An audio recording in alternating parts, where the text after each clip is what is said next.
Welcome to Crawl or No Crawl. This is Carolyn Holzman.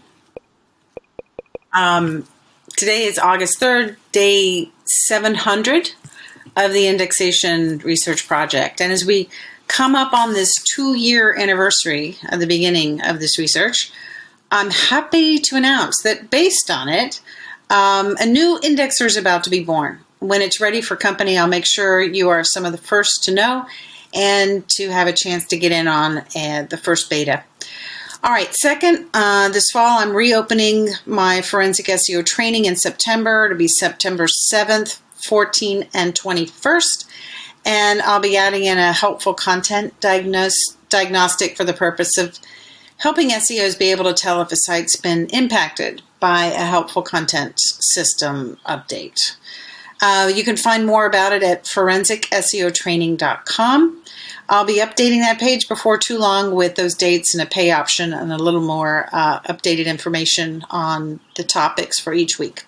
Okay, here goes the report, and I'm going to show you a volatility for a keyword and what it looks like to see volatility in the volatility. Now, yesterday I went into the weeds on the Google very high volatility reflected here. This means SEMrush for desktop, SEMrush for mobile, and as you can see, they're both running almost neck and neck. So the link will be in the description. I won't go in that again. So meanwhile, over at the research site, content is getting indexed very, very quickly. And this morning, yesterday's test page was findable by its keywords.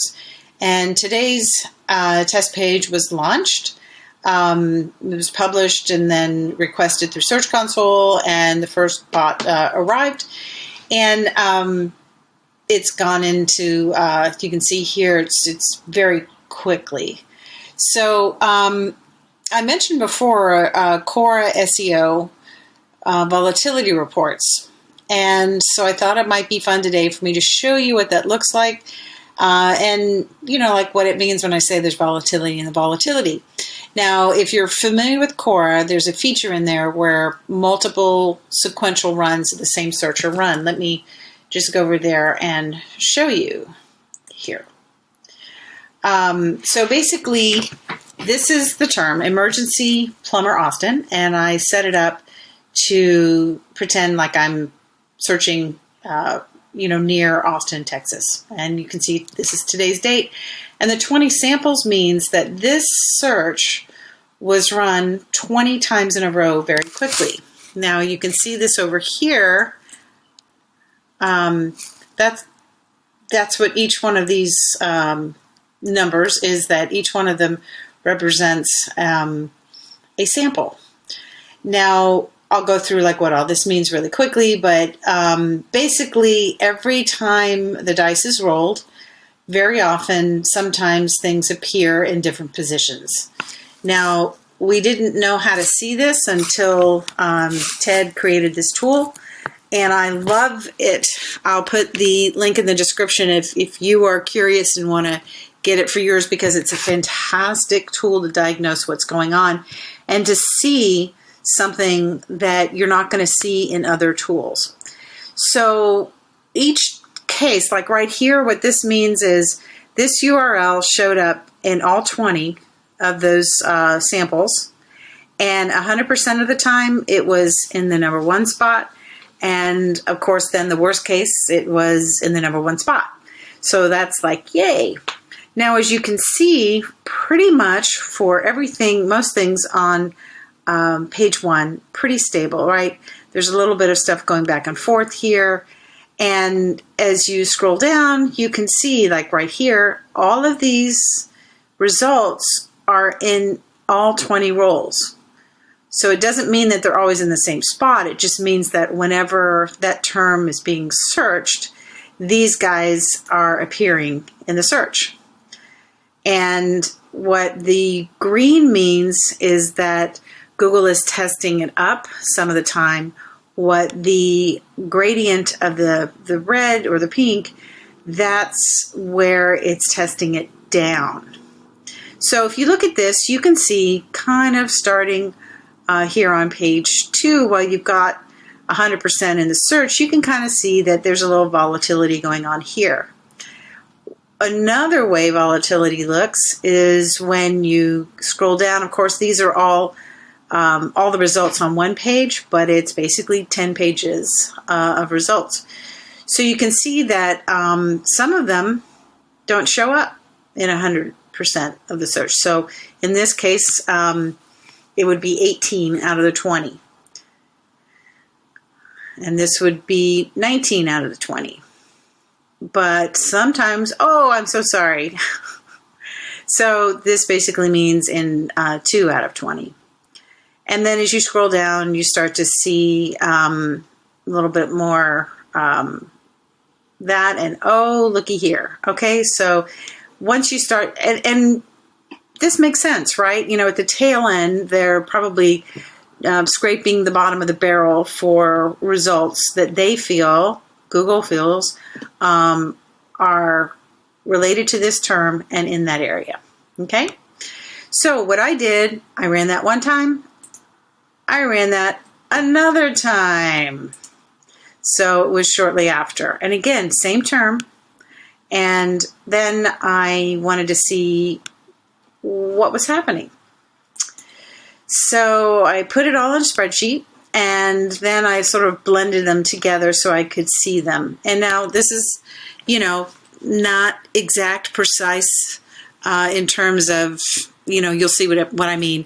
It's a lot easier on the top pages, page 1 and page 2, because you can see, obviously we know there's 10 results per page.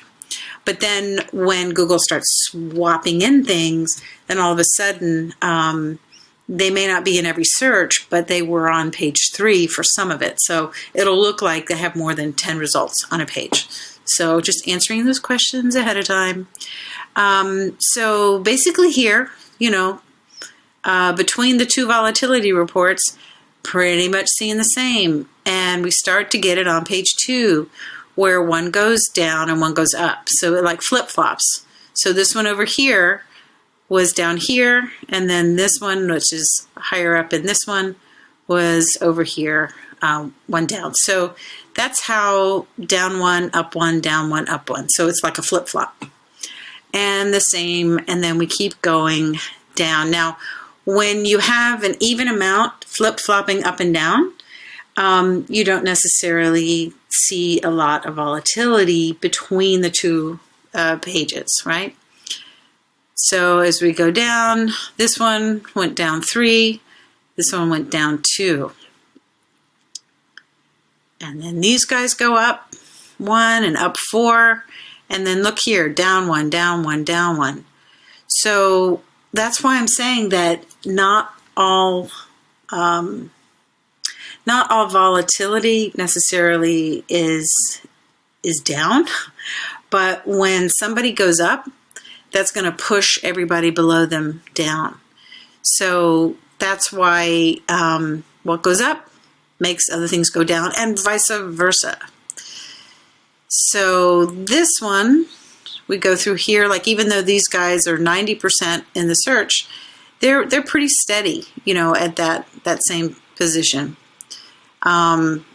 These kind of went down. These stayed the same. This went down. And these guys went up. But here's the cool thing. It gets more up and down as you go back through the pages. So it kind of looks differently. Now, in this particular case here, you know, we see a Google Sites URL that's part of the, you know, the Google properties. Well, it's really only present 5%. But that was in this one, and it wasn't in the second volatility report. So that's what I'm talking about, things disappearing. And so if this was a site that somebody was tracking, they might not even see it ranking at all because it's only in 1 out of 20 searches. And whenever their tracker happens to search, it doesn't sort of say, oh, it was here, but now it's gone. It just says it's gone. So if you're looking at your tracker and you feel like you're not there, I always try and run a volatility report and see what's going on. And then, of course, again, down at the page 10, you're getting a lot of results that just aren't going to be in every single role. So that's what I'm talking about, looking at and seeing, the stability is obviously in the higher pages. And then as you get down, they're pretty volatile, even when you compare them together against each other. All right. Well, that's it for today. I will talk to you guys tomorrow. And man, I love all this good indexing. Take care. Bye.